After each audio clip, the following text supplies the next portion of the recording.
Bonjour, je suis Didier Mazier. Nous allons dans cet épisode consacré à Edge Animate nous intéresser au déplacement, c'est-à-dire le drag, et à la dépose, c'est-à-dire le drop de différents éléments. Ici, vous avez un rond, on peut déplacer ce rond.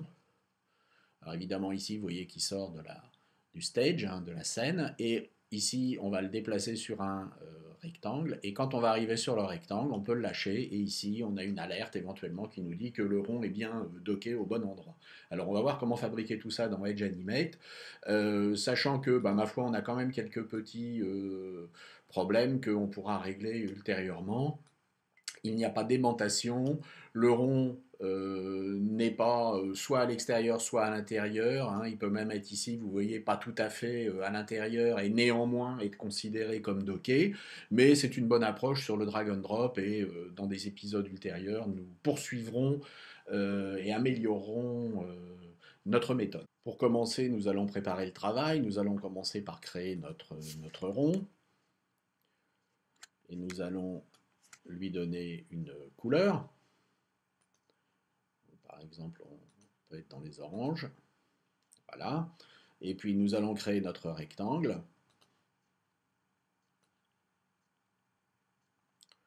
Et nous allons également lui donner une autre couleur. On va prendre un petit vert par exemple.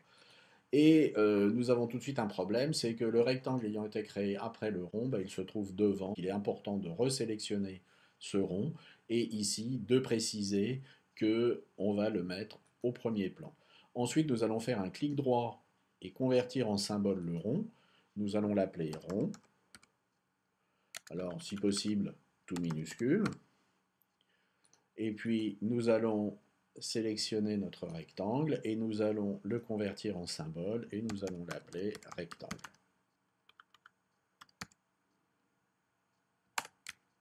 Il va falloir maintenant télécharger le script d'interface jQuery dont nous allons nous servir.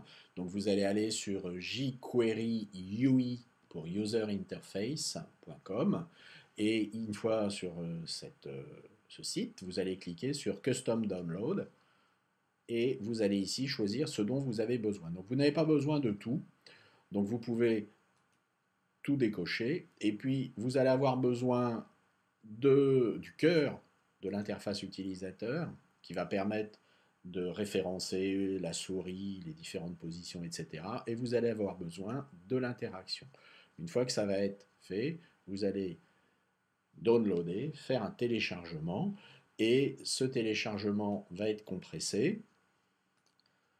Vous l'aurez ici, vous le décompresserez et une fois décompressé, vous aurez à l'intérieur dans le dossier JS les scripts de base jQuery dont vous n'avez pas besoin, une interface mini normale de ce que vous avez téléchargé et un script minimisé, c'est-à-dire qui ne sert pas au développement mais qui est légèrement compacté et ce qui fait qu'il sera plus rapide d'exécution. Vous allez pouvoir ajouter ce script. Donc ici, vous allez dire je vais ajouter ce script et vous allez pouvoir ajouter ce fichier depuis le disque puisqu'il se trouve sur votre disque.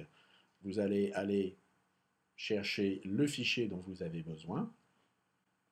Donc il s'agit, on est bien d'accord, du fichier indice4 custom minified.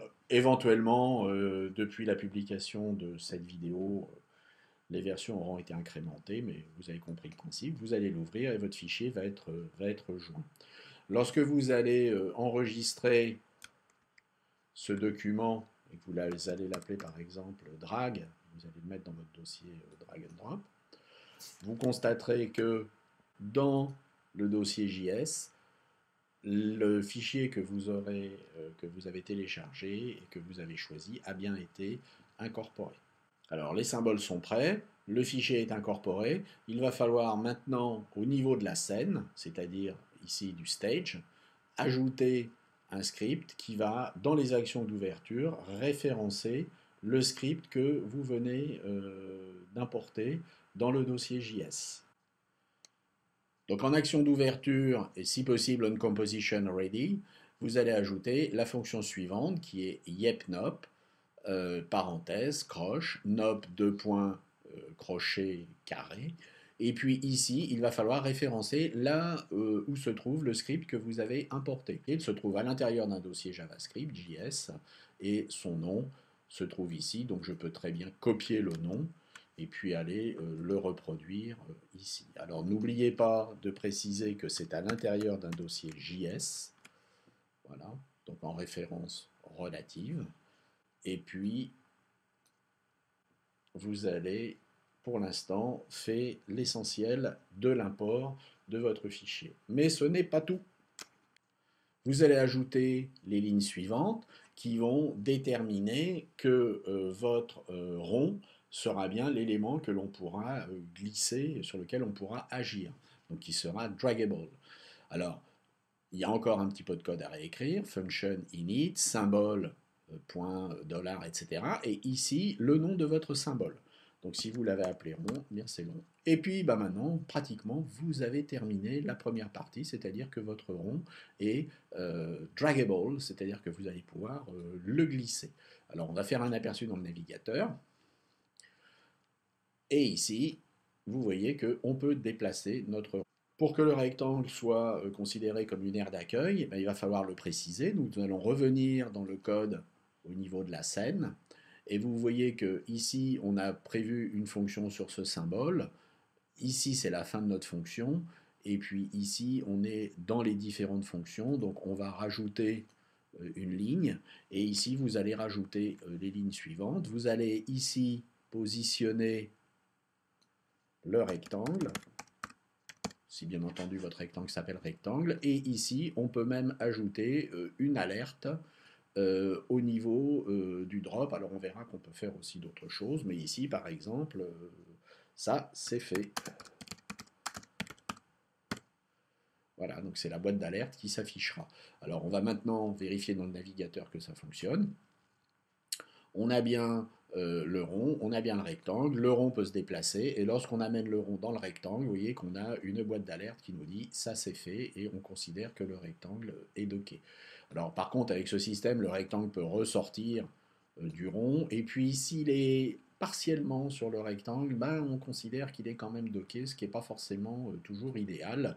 Donc il faudra trouver d'autres solutions pour arriver à contraindre tout ça, éventuellement générer des aimantations. Mais j'espère que tout cela vous a intéressé et que vous allez pouvoir l'appliquer dans vos interfaces. A très bientôt, au revoir.